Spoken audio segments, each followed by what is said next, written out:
Spanien. Das sind nicht nur Strände.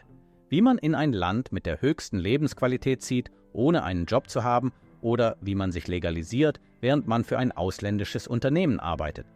Welche Summen Sie auf dem Konto vorweisen müssen und wo sich das vorteilhafteste Steuerregime für Rentner befindet, sonnige Strände, Siesta, Sangria und das Gefühl eines ewigen Feiertags. Es ist nicht verwunderlich, dass dieses Land seit Jahrzehnten die Rankings der Orte anführt, an die Menschen am liebsten ziehen möchten. Spanien lockt mit einem hohen Niveau der Medizin, einem geringen Maß an Stress und natürlich mit einem Klima, das es einem ermöglicht, sich fast 300 Tage im Jahr wohlzufühlen. Aber lohnt es sich, sein stabiles Leben in Nordeuropa oder Lateinamerika gegen dieses mediterrane Paradies einzutauschen? Was, wenn der Traum von Spanien in Wirklichkeit 500.000 € kostet, die in Immobilien investiert wurden? Was, wenn Ihnen das Langzeitvisum wegen falsch ausgefüllter Dokumente verweigert wird? Was, wenn hinter der schönen Fassade eine verworrene Bürokratie, hohe Steuern und unerwartete Komplexität bei der Legalisierung warten? Genau darum geht es in diesem Beitrag. In unserem Video werden wir alles ehrlich und Punkt für Punkt durchgehen, ohne Beschönigungen und Werbeversprechen. Wir beginnen damit, wie man überhaupt als Tourist nach Spanien kommt und gehen dann maximal detailliert alle Hauptwege der Legalisierung durch. Vom Visum für Rentner und finanziell unabhängige Personen bis hin zu den Genehmigungen für digitale Nomaden und Investoren. Wir werden genau berechnen, wie viel Geld Sie auf dem Konto haben müssen und wie viel für die monatlichen Ausgaben erforderlich ist. Wir beleuchten die reale Situation in Bezug auf Medizin, Steuern und Sicherheit. Ihre Entscheidung für einen Umzug sollte auf Fakten basieren, nicht auf Emotionen. Spanien ist ein Land der Kontraste, in dem jede Region nach ihren eigenen Regeln und mit ihrem eigenen einzigartigen Klima lebt. Man kann die feuchte Atlantikküste im Norden, wo es viel regnet, nicht mit dem ewigen Sommer der Kanarischen Inseln oder dem heißen, trockenen Andalusien vergleichen. Bei der Wahl des Wohnorts wählen Sie auch Ihr Klima. Entlang des Mittelmeers, von Katalonien bis Valencia, ist das Klima am mildesten und vorhersehbarsten, was ideal für diejenigen ist, die ganzjährig ein komfortables Leben suchen. Die Kultur ist von Gastfreundschaft und Familienwerten durchdrungen und das Lebenstempo verlangsamt sich merklich. Hier ist es nicht unüblich, sich zu beeilen, und dieser ruhige Rhythmus ist sehr attraktiv für diejenigen, die des alltäglichen Stresses müde sind. Bevor wir über einen langfristigen Umzug sprechen, müssen die grundlegenden Regeln für den Kurzaufenthalt verstanden werden. Spanien gehört zur Schengen-Zone und das bestimmt die Schlüsselregel für Touristen. Sie dürfen sich 90 Tage innerhalb eines 180-Tage-Zeitraums im Schengen-Gebiet aufhalten. Keinen einzigen Tag länger. Für Bürger vieler europäischer und lateinamerikanischer Länder ist die Einreise ohne Visum mit einem biometrischen Reisepass möglich. Es ist jedoch wichtig zu bedenken, das gibt Ihnen nicht automatisch das Recht, sich hier die vollen 90 Tage aufzuhalten. Sie müssen darauf vorbereitet sein, dass der Grenzbeamte bei der Einreise eine Reihe von Dokumenten überprüfen kann. Erstens, den Nachweis Ihrer finanziellen Leistungsfähigkeit. Pro einer Person pro Tag müssen Sie ungefähr 100 € vorweisen. Wenn Ihre Reise 9 Tage dauert, sollten etwa 900 € pro Person auf dem Konto sein. Zweitens, benötigen Sie unbedingt eine gültige Krankenversicherung mit einer Mindestdeckung von 30.000 €. Und drittens kann das Rückflugticket verlangt werden. Ein Verstoß gegen diese Regeln, selbst nur für einen Tag, führt zur Annullierung des Visums und zu einem Einreiseverbot in die Schengen-Zone für bis zu 5 Jahre. Die touristische Einreise ist kein Weg zur Legalisierung, sondern nur eine Möglichkeit, sich umzusehen. Zum Leben im Land benötigen Sie ein Langzeitvisum Typ D, das im spanischen Konsulat in Ihrem Heimatland beantragt wird. Für alle Langzeitvisa und Aufenthaltsgenehmigungen in Spanien gelten allgemeine Anforderungen, die nicht von Ihrer Umzugskategorie abhängen. Um Wiederholungen zu vermeiden, legen wir dieses Basispaket sofort fest. Das erste und wichtigste ist ein einwandfreier rechtlicher Status. Sie benötigen ein polizeiliches Führungszeugnis aus Ihrem aktuellen Wohnsitzland für die letzten 5 Jahre. Dieses Dokument muss zwingend mit einer Apostille versehen sein. Zweitens, der Nachweis Ihrer Gesundheit. Es wird ein ärztliches Attest benötigt, das bestätigt, dass Sie keine gefährlichen Krankheiten haben, die in der internationalen Liste der Quarantänekrankheiten aufgeführt sind. Drittens, eine vollständige private Krankenversicherung. Diese muss in Spanien gültig sein und die Schlüsselanforderung für alle Arten von Aufenthaltsgenehmigungen ist, dass die Versicherung keine Selbstbeteiligung hat, das heißt, sie muss 100% der medizinischen Kosten abdecken. Jede Selbstbeteiligung oder Einschränkung kann ein Grund für die Ablehnung des Visums sein. 4. Ihre Dokumente. Alle Bescheinigungen, Kontoauszüge und Dokumente, die nicht in spanischer Sprache verfasst sind, müssen von einem vereidigten Übersetzer, Traductor Jurado, übersetzt werden, der beim spanischen Außenministerium akkreditiert ist. Schließlich die allgemeine Anforderung an alle: Sie dürfen keine früheren Verstöße gegen die spanischen Einwanderungsgesetze oder Einreiseverbote in die Schengen-Zone haben.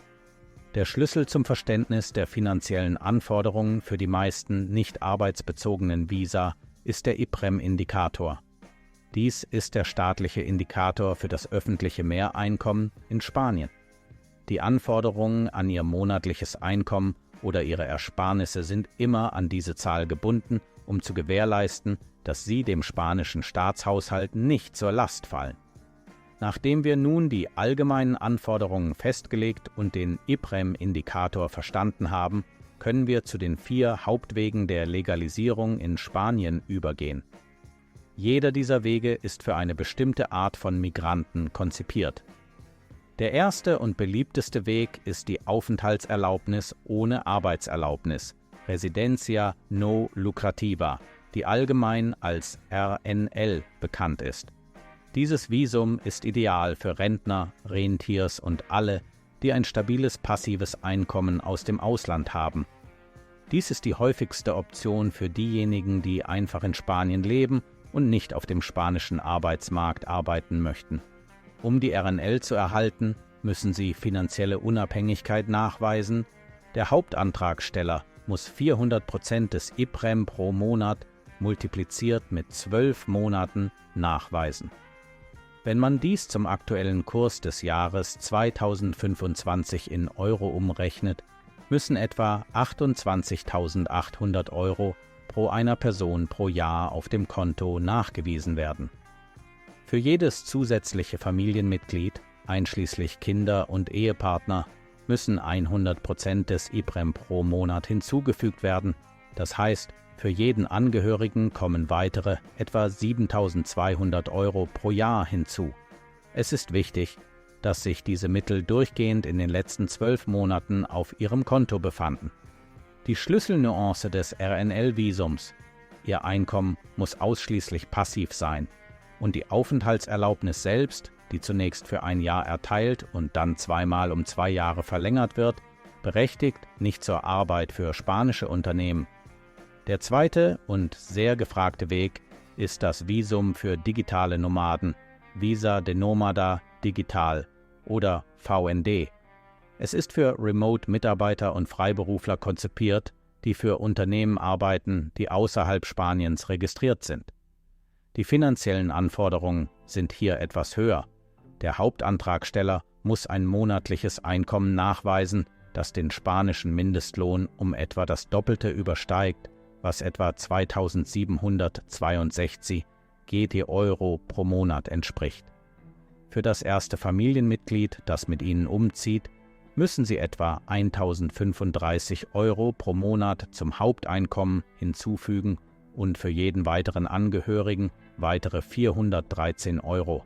Das VND wird sofort für einen Zeitraum von bis zu 3 Jahren mit Verlängerungsmöglichkeit erteilt. Der Hauptvorteil dieses Visums ist die Möglichkeit, ein spezielles Steuerregime in Anspruch zu nehmen, bekannt als Ley Beckham-Gesetz. Sie können eine feste Steuer von 24% anstelle des progressiven Satzes zahlen, was Spanien für gut bezahlte Remote-Spezialisten sehr attraktiv macht. Der dritte Weg ist das Investorenvisum, Golden Visa, der schnellste Weg zur spanischen Aufenthaltsgenehmigung für diejenigen, die bereit sind, erhebliche Mittel zu investieren. Die Haupt- und beliebteste Anforderung ist die Investition in Immobilien in Höhe von 500.000 Euro. Der Hauptvorteil der Golden Visa, der sie von allen anderen unterscheidet, ist das Fehlen einer effektiven Wohnsitzpflicht. Sie müssen nicht 183 Tage im Jahr in Spanien verbringen, um ihren Status zu behalten. Es reicht aus, das Land nur einmal im Jahr zu besuchen, was ideal für diejenigen ist, die ein aktives internationales Geschäft führen. Die Genehmigung wird sofort für einen Zeitraum von bis zu 3 Jahren mit der Möglichkeit der späteren Verlängerung und dem schließlichen Zugang zur Daueraufenthaltserlaubnis erteilt. Und schließlich ist der 4. Weg das Studienvisum, Visa de Estudiante. Diese Option eignet sich für diejenigen, die eine Ausbildung absolvieren, lange Kurse oder Praktika machen möchten. Die finanziellen Anforderungen sind hier die niedrigsten. Sie müssen Einkommen oder Mittel in Höhe von 100% des IPREM pro Monat nachweisen, was etwa 600 € pro Student entspricht. Die wichtigste Neuerung des Jahres 2025: Studenten dürfen jetzt bis zu 30 Stunden pro Woche arbeiten. Zuvor war dieses Limit niedriger. Das Visum wird für die gesamte Dauer des Studiums erteilt und nach dessen Abschluss kann der Student, wenn er eine Anstellung gefunden hat, die Studien in eine Arbeitserlaubnis umwandeln, ohne das Land verlassen zu müssen. Unmittelbar nachdem Sie das Langzeitvisum im Konsulat erhalten haben, müssen Sie nach Spanien einreisen und innerhalb von 30 Tagen die Einwanderungsbehörde aufsuchen, um die physische Aufenthaltskarte zu erhalten. Das Versäumen dieses obligatorischen Schrittes kann zur Annullierung all Ihrer Bemühungen führen.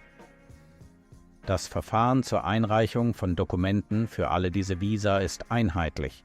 Sie reichen die Dokumente beim spanischen Konsulat in dem Land ein, in dem Sie Ihren Wohnsitz haben. Die Bearbeitungszeit hängt von der Art des Visums ab. Zum Beispiel können Konsulate Anträge für RNL oder Studentenvisa bis zu 3 Monate bearbeiten, obwohl die Antwort oft schneller kommt. Anträge für die Golden Visa werden oft schneller bearbeitet, manchmal innerhalb von 10 Arbeitstagen. Auch die Fristen für das Visum für digitale Nomaden sind kurz, da es sich um ein vorrangiges Programm handelt. Zum Dokumentenpaket gehören neben den bereits erwähnten Bescheinigungen obligatorisch das Antragsformular und Dokumente, die die Grundlage für das jeweilige Visum belegen. Zum Beispiel müssen für die RNL detaillierte Kontoauszüge über ein Jahr und Dokumente über passive Einkünfte vorliegen. Für das VND ein Arbeitsvertrag mit einem ausländischen Unternehmen und ein Nachweis der Betriebszugehörigkeit. Für das Studentenvisum die Bestätigung der Einschreibung an der Bildungseinrichtung. Nachdem Ihr Antrag genehmigt wurde, wird in den Reisepass ein Visum Typ D eingeklebt, das Ihnen das Recht zur Einreise nach Spanien gibt. Die Gültigkeit dieses Visums beträgt in der Regel 3 Monate. Unmittelbar nach der Einreise in das Land sind Sie verpflichtet, innerhalb von 30 Tagen zur örtlichen Polizeidienststelle zu gehen, um Fingerabdrücke abzugeben und die physische Aufenthaltskarte zu erhalten, die Tarjeta de Identidad de Extranjero oder einfach TIO genannt wird. Die Gültigkeit all dieser Aufenthaltsgenehmigungen ist unterschiedlich. Die RNL wird für 1 Jahr erteilt, dann verlängert. Das VND und die Golden Visa werden direkt für einen Zeitraum von bis zu 3 Jahren erteilt. Aber was ist das endgültige Ziel dieses komplexen Migrationspfads? Das Ziel jeder langfristigen Umsiedlung ist die Erlangung einer Daueraufenthaltserlaubnis und möglicherweise der Staatsbürgerschaft. Die Daueraufenthaltserlaubnis, Residencia de larga duración, wird nach 5 Jahren legalen und ununterbrochenen Aufenthalts in Spanien erteilt. Die Ununterbrochenheit des Aufenthalts ist eine Schlüsselbedingung, die bedeutet, dass Sie nicht weniger als 183 Tage im Jahr im Land verbringen müssen. Die Daueraufenthaltserlaubnis wird unbefristet erteilt und erfordert nur die regelmäßige Erneuerung der Plastikkarte. Die Staatsbürgerschaft ist der längste und komplizierteste Weg. Für die meisten Kategorien von Migranten sind 10 Jahre legalen Aufenthalts erforderlich. Der Prozess umfasst das Bestehen von 2 obligatorischen Prüfungen, eine Prüfung der Spanischkenntnisse auf Niveau A2 und eine Prüfung der soziokulturellen Kenntnisse Spaniens. Und der wichtigste Punkt, den Sie im Voraus wissen müssen: Spanien verlangt die Aufgabe Ihrer vorherigen Staatsbürgerschaft. Diese Tatsache macht die Erlangung des spanischen Passes zu einem ernsthaften und nicht immer wünschenswerten Schritt für viele Migranten.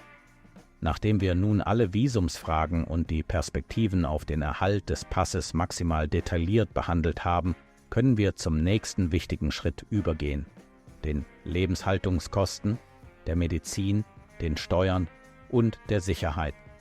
Ohne das Verständnis dieser alltäglichen Aspekte wird Ihnen kein Visum Glück bringen. Die Lebenshaltungskosten in Spanien hängen stark von der Region ab, aber es besteht ein großes Missverständnis, dass man hier sehr günstig leben kann. In Wirklichkeit hört Spanien auf, ein preisgünstiges Land zu sein, wenn Sie einen europäischen Komfortstandard beibehalten möchten. Der größte Kostenpunkt ist die Miete. Zum Beispiel kostet eine kleine Wohnung mit 1 oder 2 Schlafzimmern in einer anständigen Gegend in Barcelona oder Madrid mindestens 1.200 € pro Monat und oft mehr. An der Küste, in beliebten Städten wie Valencia, Alicante oder Malaga, sind die Preise etwas niedriger. Dort finden Sie eine ähnliche Wohnung für 900 bis 1.100 €. Wenn Sie jedoch in kleine Provinzstädte ziehen, kann der Preis auf 500 bis 700 € sinken. Allerdings werden Sie dort mit einer geringeren Infrastrukturqualität und einer geringeren Anzahl ausländischer Spezialisten konfrontiert. Was die Produkte und öffentlichen Dienstleistungen betrifft, müssen Sie auch hier Ihre Erwartungen anpassen. Lokales Obst und Gemüse, insbesondere auf den Märkten, sind günstig. Wenn Sie jedoch an hochwertiges Fleisch, importierten Käse oder andere europäische Waren in Supermärkten gewöhnt sind, ist Ihre monatliche Lebensmittelrechnung mit den Kosten in Mitteleuropa vergleichbar. Die Versorgungsleistungen, Strom, Wasser, Gas, können recht teuer sein, besonders im Winter, wenn die Heizung eingeschaltet wird, oder im Sommer, wenn die Klimaanlage aktiv genutzt wird. Im Durchschnitt kostet die Bezahlung aller Rechnungen und des Internets für eine Familie zwischen 150 und 300 € pro Monat. Zusammenfassend lässt sich sagen, dass Ihr monatliches Budget für ein komfortables Leben nicht weniger als 2.000 € beträgt, wenn Sie ein Paar sind, das in einer Großstadt mietet und sich bei der Ernährung nicht einschränkt, und in Barcelona kann es leicht 2.500 € überschreiten.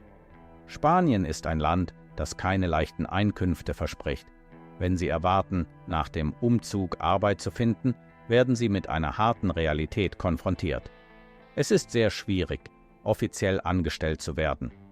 Dafür benötigen Sie entweder eine Aufenthaltserlaubnis mit Arbeitserlaubnis oder eine Daueraufenthaltserlaubnis.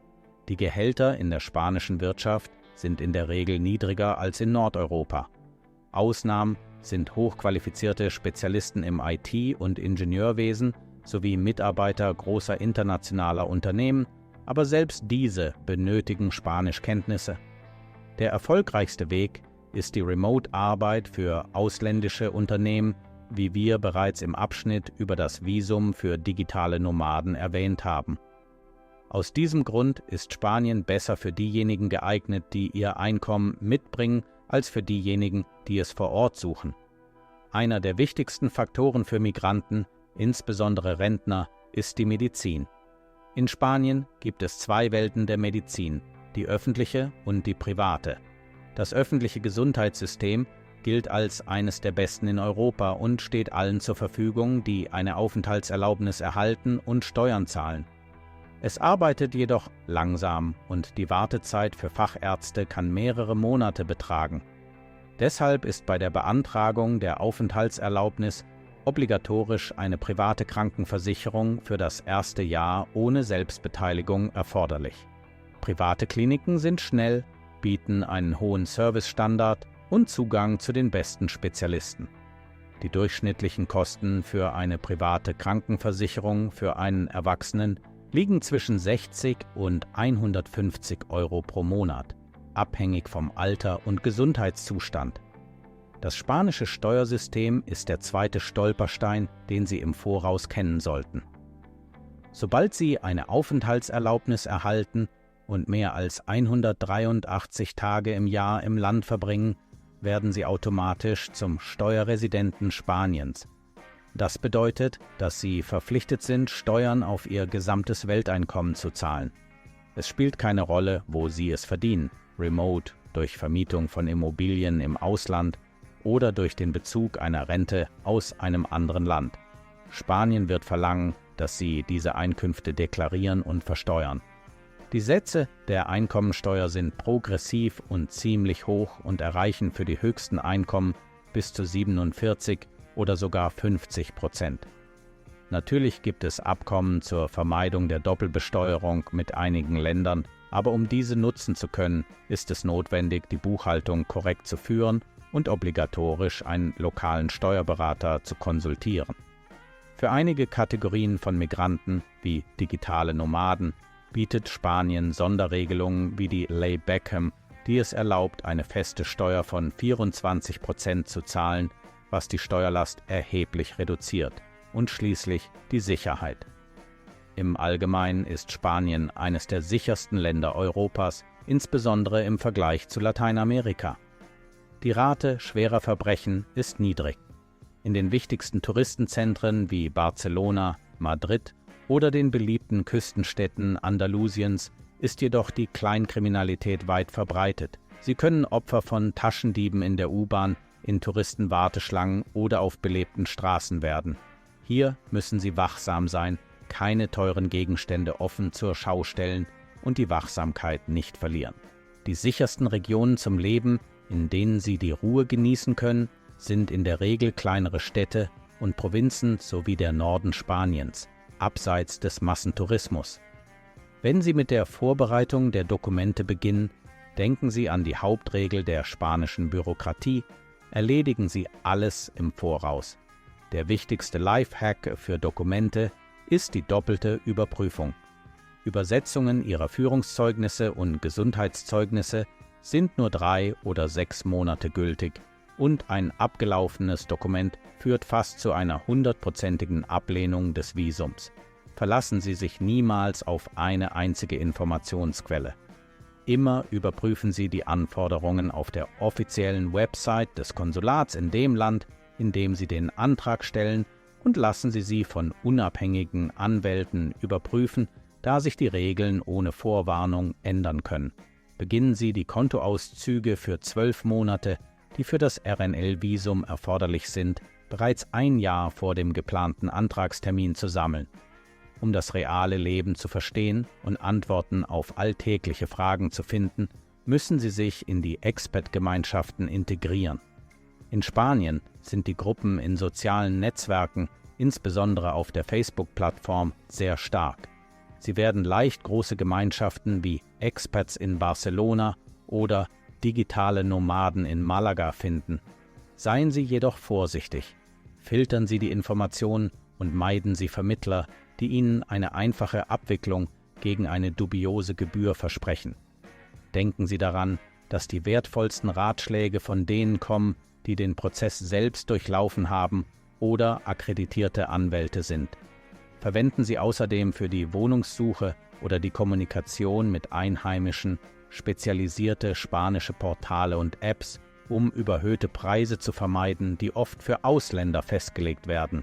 Bitten Sie immer darum, Ihnen ein Video oder Fotos der Wohnung zuzusenden, die Sie mieten möchten, und überweisen Sie unter keinen Umständen eine Kaution vor der persönlichen Besichtigung der Wohnung und dem Treffen mit dem Eigentümer.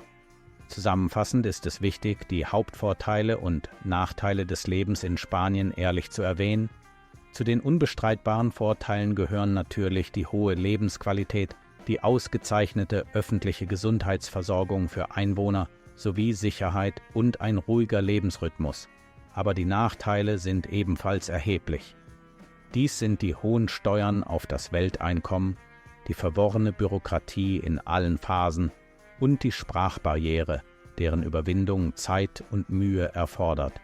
Spanien ist ein Land, in das man sich leicht verlieben kann, in das Klima, das Essen und die Atmosphäre der Freiheit. Aber es ist auch ein Land, das keine einfachen Lösungen verspricht. Damit dieser Umzug nicht zu einem finanziellen und rechtlichen Albtraum wird, muss man ihn mit größtem Bewusstsein angehen. Spanien ist ideal für Rentner und finanziell unabhängige Personen, die bereit sind für monatliche Ausgaben ab 2.000 € und bereit sind, die steuerlichen Verpflichtungen für das Welteinkommen zu übernehmen. Es verlangt nicht das Unmögliche, aber es erfordert Genauigkeit, Geduld und eine einwandfreie Dokumentation. Wenn Sie zu dieser Vorbereitung bereit sind, wird Spanien Ihnen zweifellos unglaubliche Stabilität, hohe Lebensqualität und, vielleicht das Wichtigste, fast 300 Sonnentage im Jahr zurückgeben. Die Wahl liegt immer bei Ihnen, aber sie soll nicht von einem schönen Bild, sondern vom Verständnis der Realität kommen. Teilen Sie Ihre Gedanken mit. Würden Sie gerne in einem Land leben, in dem Sie Ihre finanzielle Unabhängigkeit nachweisen müssen, oder ziehen Sie einfachere Wege vor? Schreiben Sie es in die Kommentare. Ihre Erfahrung kann für jemand anderen eine Orientierung sein. Wenn dieses Video für Sie hilfreich war, geben Sie ihm einen Daumen nach oben und teilen Sie es unbedingt mit jemandem, der ernsthaft über die Auswanderung nachdenkt. Abonnieren Sie den Kanal und klicken Sie auf die Glocke, um die nächsten Beiträge nicht zu verpassen. Es warten noch viele Länder, viele echte Berichte und Ideen für einen bewussten Umzug. Möge es dort, wo Sie sich niederlassen, ruhig, friedlich und wirklich nach Ihrem Geschmack sein. Wir sehen uns im nächsten Beitrag. Passen Sie auf sich auf und wählen Sie bewusst.